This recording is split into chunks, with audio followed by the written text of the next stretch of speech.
Good evening. हमारा topic संधियाँ चल रहा है, जिसमें हमने इष्टुत्व संधि अपनी पहले वाली वीडियो में पढ़ ली है। आज हम इष्टुत्व संधि के आगे जो इष्टुत्व संधि आती है, आज हम वो देखेंगे। तो संधि है इष्टुत्व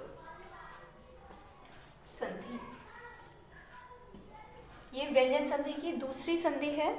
तो अगर सबसे पहले तो आप लोगों ने अगर इष्टुत्व संधि की अभी तक वीडियो नहीं देखी है तो सबसे पहले इष्टुत्व संधि की वीडियो देख लीजिए, क्योंकि इष्टुत्व संधि ये वाली इष्टुत्व संधि जब क्लियर होगी तो इष्टुत्व संधि बहुत हद तक आप लोगों को समझ में आ जाएगी और जल्दी समझ में आएगी, क्योंकि इष्टुत्व संधि जहाँ पर लगती है वैसी ही अवस्था में इष्टुत्व संधि का योग भी होता है। ठीक है, तो आज हमारी संधि है इष्टुत्व संधि, जिसका सूत्र है इष्टुना इष्टु। इष्टुना इष्टु हमने इष्टुत्व संधि पढ़ी थी, तो इष्टुत्व संधि का सूत्र था इस्तो इष्टुना इष्टु। और वो कहाँ आ रही थी? जो इष्टुत्व संधि हम पहले पढ़ चुके हैं उसको थोड़ा यहाँ समझते हैं। वो आ रही थी सा या ता वर्ग।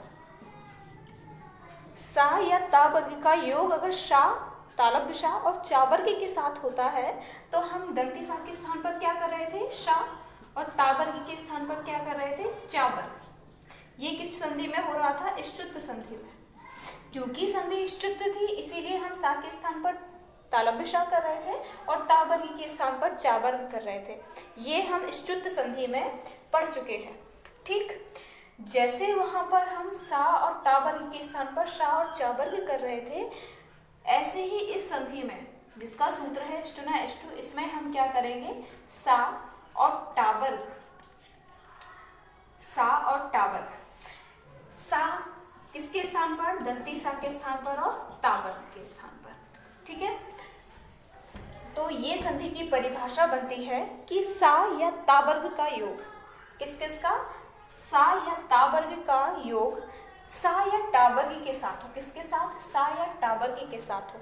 तो साधारण भाषा में परिभाषा बनती है कि सा या ता वर्ग के आगे या पीछे सा या टा वर्ग आता है तो हमें दंती सा के स्थान पर क्या कर देना है?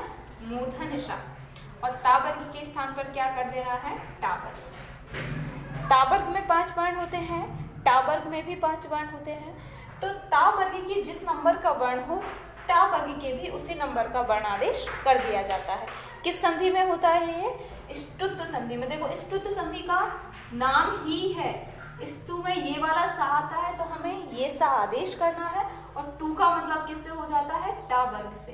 तो दंती सा के स्थान पर हम ये सा कर रहे हैं, ता वर्ग के स्थान पर हम ये टा वर्ग कर रहे हैं, इसीलिए ये संधि कौन सी हो जाएगी? हमारी इष्टुत्व संधि। परिभाषा क्लियर हुई कि यदि सा या ता वर्ग के पहले या बाद में, अगर दंती सा या ता वर्ग के पहले या बाद में आपको ये सा दिखाई दे, मूर्धन्य षा, या टा वर्ग का कोई भी वर्ण दिखाई दे, तो आपको इस दंती सा को किस में बदल देना है? मूर्धन्य षा में, और ता वर्ग को किस में बदल देना है? टा वर्ग। साधारण सी भाषा है।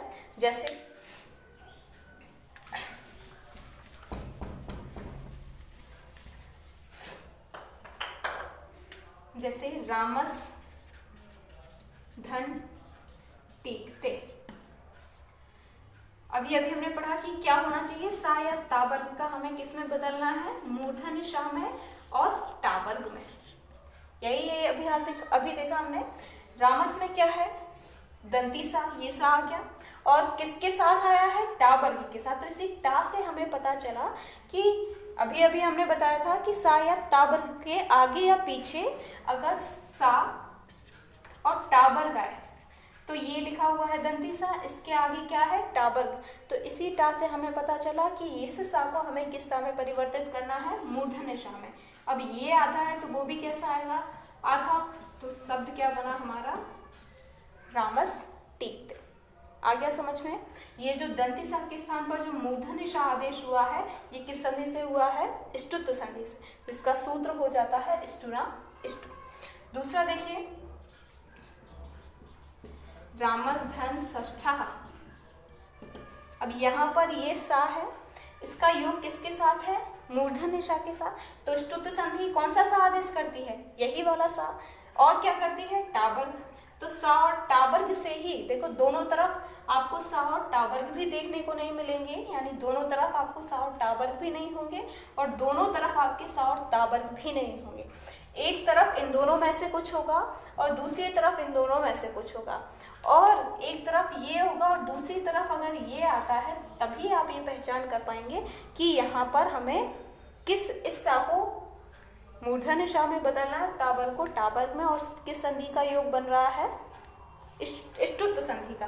तो यहाँ पर ये सा आ गया, आगे मूर्धन्य षा है तो इस सा को भी हम किस में बदलेंगे, मूर्धन्य षा में। तो शब्द क्या बनेगा, ये आधा है तो मूर्धन्य षा भी आधा आएगा और षष्ठा का क्या कर देंगे, षष्ठा। आया समझ में। एक और उदाहरण देखिए, जैसे है तत् धन टीका,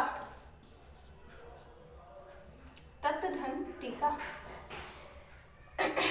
तत् में ये ता है, ता वर्ग का ता वर्ग का वर्ण आ गया और किसके साथ योग है, टा के साथ। टा के साथ योग होने पर आपको पता चला कि ता वर्ग का योग अगर टा के साथ आता है, टा वर्ग के साथ आता है, तो ता वर्ग को भी हमें किस में बदलना होता है, टा वर्ग में। अभी अभी बताया ता वर्ग को टा वर्ग में। अब ये ता वर्ग का पहला है तो टा वर्ग का भी कौन सा आएगा, पहले नंबर का। तो क्या हो जाएगा, तट टीका। आया समझ में। एक और उदाहरण है,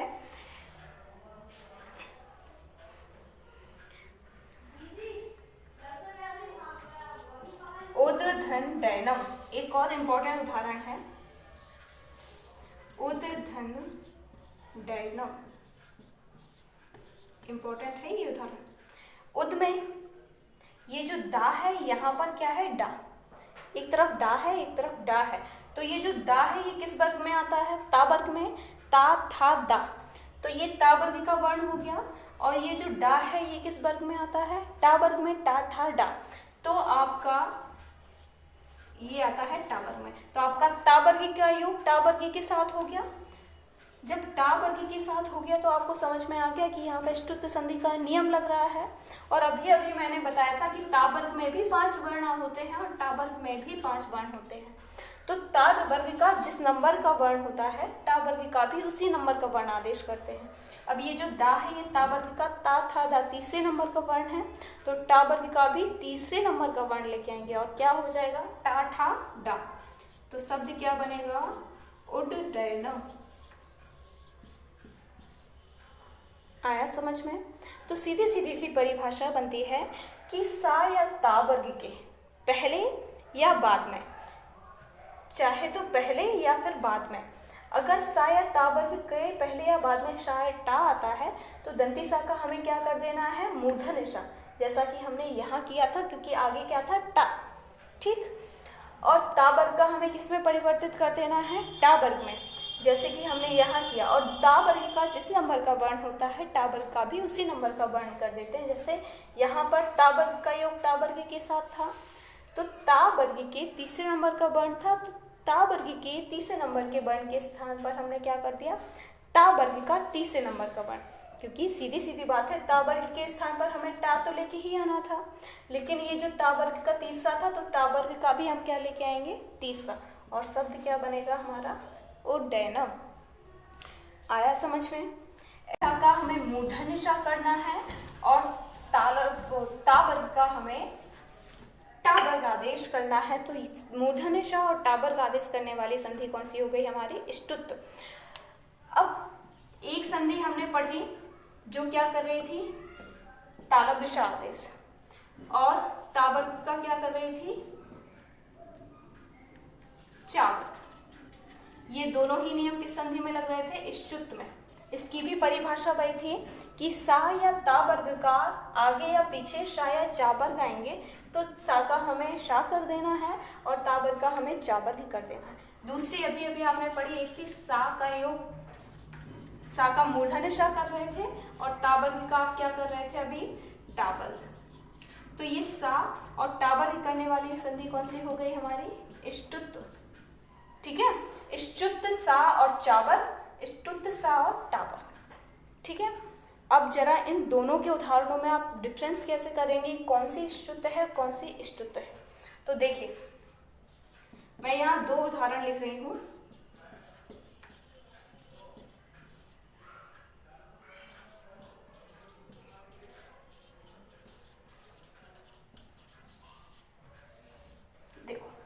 मैंने अभी अभी बोला था कि दोनों तरफ ना तो आपको सा और ता वर्ग देखने को मिलेंगे और दोनों तरफ ना तो आपको सा या चा वर्ग या शा या टा वर्ग देखने को मिलेंगे। एक तरफ कुछ ये होंगे, इनमें से कुछ होगा, और दूसरी तरफ इनमें से कुछ होगा। ठीक है, अगर इष्टुत्व संधि होगी तो इन दोनों में से होगा और अगर इष्टुत्व होगी तो इन दोनों में से होगा। ठीक है, और जिस तरफ इनमें से कोई भी आएगा आप उसी हिसाब से पहचान करेंगे कि संधि इष्टुत्व जाएगी या इष्टुत्व जाएगी। आपको सा को इस सा में परिवर्तित करना है, ता वर्ग को चा वर्ग में परिवर्तित करना है, या सा को मूर्धन्य षा में परिवर्तित करना है, या ता वर्ग को टा वर्ग में परिवर्तित करना। अब 2 उदाहरण आपके सामने लिखे। यहाँ पे भी सा आया है, यहाँ पे भी सा आया है, और दोनों तरफ इस सा को ही हम परिवर्तित कर रहे हैं, लेकिन एक तरफ तालव्य षा में कर रहे हैं, दूसरी तरफ मूर्धन्य षा में कर रहे हैं। अब दोनों तरफ सा है, कहाँ तालव्य षा करेंगे, कहाँ मूर्धन्य षा करेंगे, तो इसकी पहचान हम किससे करेंगे, जिसके साथ इसका योग है। ठीक है, यहाँ जो दंती सा आया है उसका योग किसके साथ है, टा के साथ, और टा की संधि में आता है इष्टुत्व संधि में, तो इस सा को हमें किस में बदलना है, मूर्धन्य षा में, और हमारा शब्द क्या बनेगा, रामस्टीते।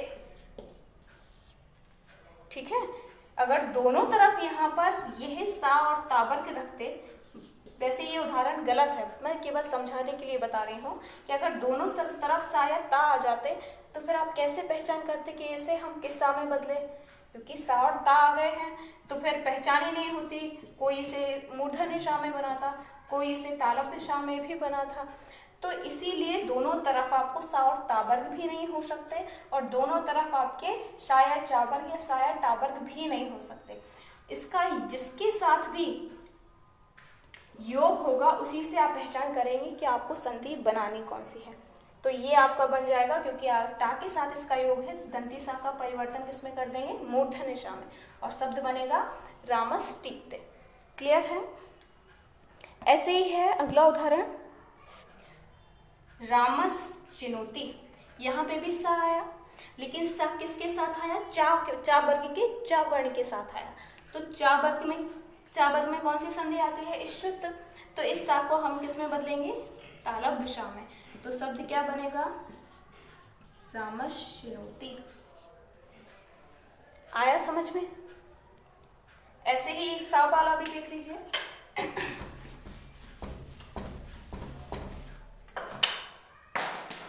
ऐसे जैसे है रामस धन षष्ठा और हरिष धन सेते, यहाँ पर भी सा है, यहाँ पर भी सा है। एक सा को तो हम इस सा में परिवर्तित करते हैं और दूसरी सा को हम मूर्धन्य षा में परिवर्तित करते हैं। तो कहाँ पर किस सा को हम किस सा में परिवर्तित करेंगे, तो इसकी पहचान जिसके साथ उसका योग होगा उससे होगी। इस सा के साथ कौन सा सा आया, मूर्धन्य षा। मूर्धन्य षा किस संधि में आता है, इष्टुत्व में, तो इष्टुत्व संधि में इस सा का परिवर्तन किस में होता है, मूर्धन्य षा में, तो आपका शब्द बनेगा रामस षष्ठा। आया समझ में। और हरिस में भी ये सा है, दंती सा है, और किसके साथ योग है, तालव्य षा के साथ। तालव्य षा कौन सी संधि करती है, इष्टुत्व संधि, और इष्टुत्व संधि में सा को हम किस में बदलते हैं, तालव्य षा में, तो यहाँ पर हम किस में बदलेंगे, सा को तालव्य षा में। ये आधा है इसलिए सा भी आधा आएगा और सेते का सेते हो गया, तो शब्द क्या बना, हरिस सेते। आया समझ में।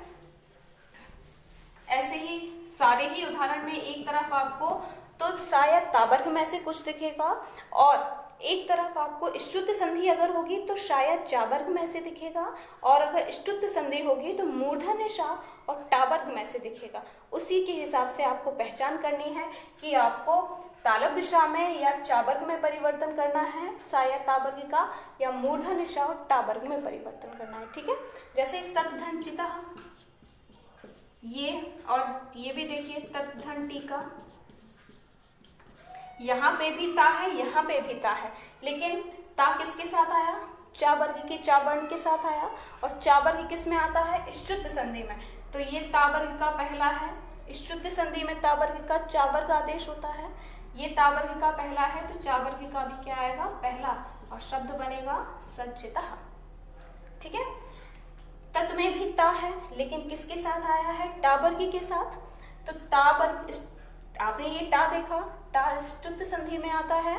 तो ष्टुत्व संधि में सा का हम मूर्धन्य सा करते हैं और ता वर्ग का क्या करते हैं? टा वर्ग। अब ये ता वर्ग का पहला वर्ण है, तो टा वर्ग का भी क्या आएगा? पहला, और शब्द बनेगा हमारा टट्टिका। आया समझ में?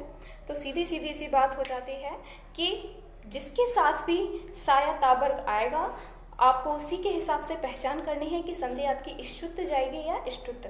अगर ष्टुत्व जाएगी तो शा या चा वर्ग यानी तालव्य शा और चा वर्ग में परिवर्तन करना है, और अगर संधि ष्टुत्व जाएगी तो आपका मूर्धन्य शा और आपको टा वर्ग में सा और ता वर्ग का परिवर्तन करना है।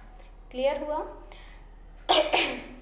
जैसा कि आपने यहाँ पर देखा, तो आई होप आप लोगों की ये ष्टुत्व संधि भी क्लियर हो गई होगी।